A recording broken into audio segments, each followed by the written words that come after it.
नमस्कार दोस्तों, आप सभी का स्वागत है हमारे YouTube चैनल धर्म पर। दोस्तों, आज हम इस वीडियो में जानने वाले हैं नरक चतुर्दशी के बारे में। नरक चतुर्दशी की पौराणिक कथा, इसे मनाने के पीछे के कारण और कुछ रहस्य, इस दिन कौन सी क्रियाएं की जाती है, साथ ही नरक चतुर्दशी का भारत में कितना महत्व है और कौन सी जगहों पर तांत्रिक क्रियाओं की सिद्धियां प्राप्त की जाती है, सारी जानकारी इस वीडियो में देने वाले हैं। वीडियो में आगे बढ़ने से पहले यदि आप हमारे चैनल धर्म पर नए हैं तो चैनल को सब्सक्राइब करें और बेल आइकन ज़रूर दबाएं। और हाँ, वीडियो को भी से एक लाइक कर दीजिए। तो चलिए शुरू करते हैं।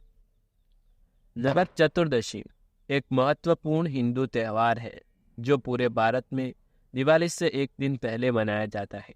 इसे छोटी दिवाली भी कहा जाता है। यह एक त्यौहार है जो मृत्यु के देवता को समर्पित है, जिन्हें हिंदू पौराणिक कथाओं में यमराज कहा जाता है। वह दिन भी जब नरकासुर नामक राक्षस राजा को कृष्ण, काली और सत्यभामा की तिकड़ी ने मार डाला था। इस विशेष दिन के साथ बहुत सारे धार्मिक अनुष्ठान, मान्यताएं और उत्सव जुड़े हुए हैं।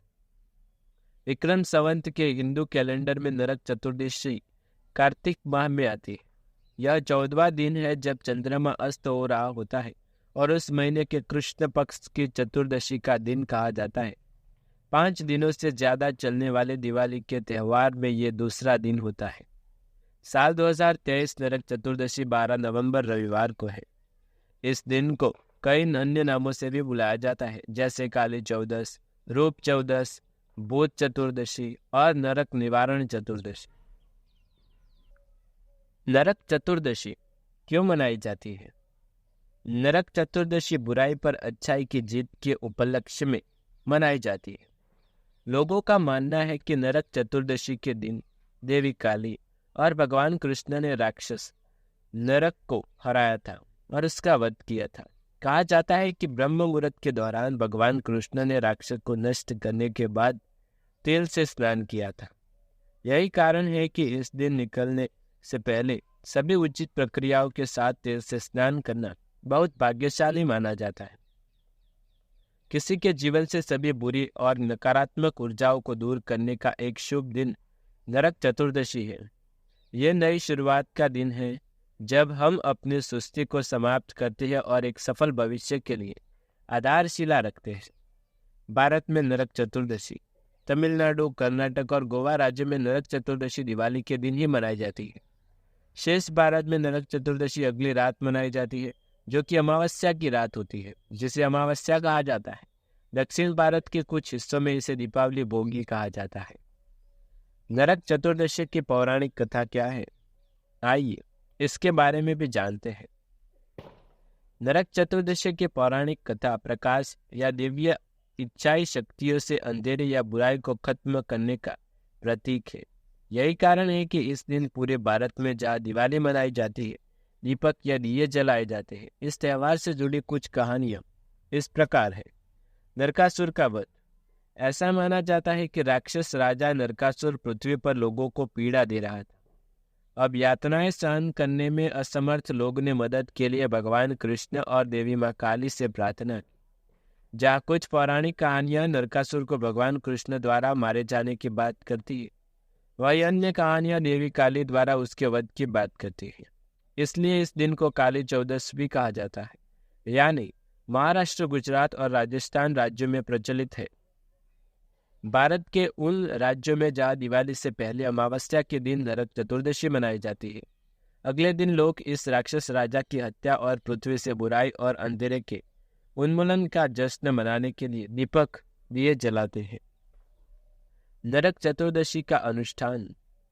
नरक चतुर्दशी अनुष्ठान पूरे भारत में विभिन्न तरीकों से मनाया जाता है।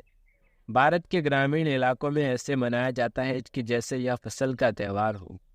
इस दिन भारत के कुछ हिस्सों में भगवान हनुमान की पूजा चावल के टुकड़े, गुड़, घी और तेल के साथ नारियल की विशेष पेशकश के साथ की जाती है। चावल महीने की ताज़ा फसल से प्राप्त किया जाता है। पूजा विशेष फूल, तेल और चंदन का उपयोग करके आयोजित की जाती है। आमतौर पर इस दिन लोग सामान्य से पहले उठेंगे, विशेष हर्बल तेलों से मालिश करेंगे और स्नान करेंगे। इसे अभ्यंग स्नान भी कहा जाता है। जो सूर्योदय से पहले चंद्रमा की उपस्थिति में किया जाता है। ऐसा माना जाता है कि इस स्नान के लिए उपयोग किए जाने वाला तिल का तेल व्यक्ति को गरीबी और दुर्भाग्य से बचाने में मदद करता है। फिर साफ या नए कपड़े पहने जाते हैं। अपने मूल स्थान के पारिवारिक मंदिर, विशेष रूप से कुल देवी कहलाने वाली मातृ देवी की यात्रा की जाती है। भारत के कुछ हिस्सों में इस दिन पितरों को भोजन भी अर्पित किया जाता है।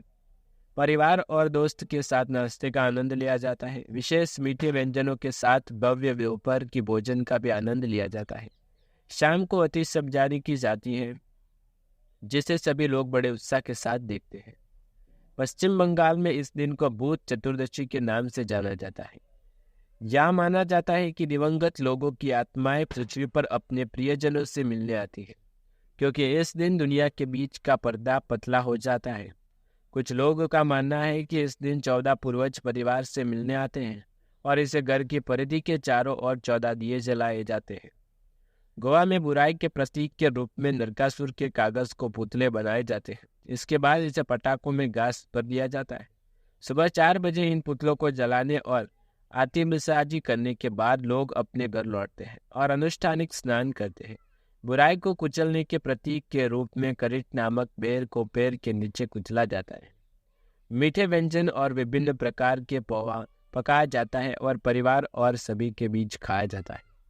तमिलनाडु में इस दिन धन की देवी लक्ष्मी की पूजा की जाती है। वे इस दिन के विशेष आहार प्रतिबंध या नोम्बू नामक उपवास भी रखते हैं। नरक चतुर्दशी के लोग यह याद रखने में मदद करती है कि बुराई को किसके दिल में अच्छाई के साथ साथ परमात्मा के आशीर्वाद से रखा जा सकता है या दूर किया जा सकता है। नरक चतुर्दशी के दिन दीपक को कैसे जलाएं? शास्त्रों के अनुसार नरक चतुर्दशी के दिन यम के नाम के दीपक जलाने की परंपरा है।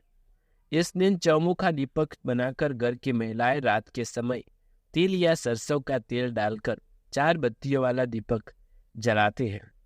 नरक चतुर्दशी के दिन क्या नहीं करना चाहिए?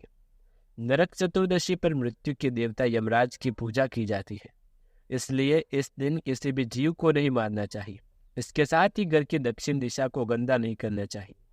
नरक चतुर्दशी में किसकी पूजा होती है? नरक चतुर्दशी के दिन भगवान कृष्ण, यमराज, देवी लक्ष्मी की पूजा की जाती है। नरक चतुर्दशी के अगले दिन अमावस्या को दिवाली मनाई जाएगी। दर्शकों, यदि आपको ये जानकारी पसंद आए तो इसे लाइक, शेयर, कमेंट करें।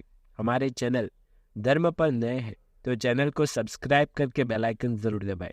आप सभी को दिवाली की हार्दिक शुभकामनाएं। कमेंट बॉक्स में जय माँ लक्ष्मी अवश्य लिखें। और हाँ, यदि आपको कोई टॉपिक पर वीडियो चाहिए तो कमेंट बॉक्स में बता सकते हैं। हम आपके लिए नई और अच्छी जानकारी लेकर आते रहेंगे। तब तक के लिए आप सभी का धन्यवाद।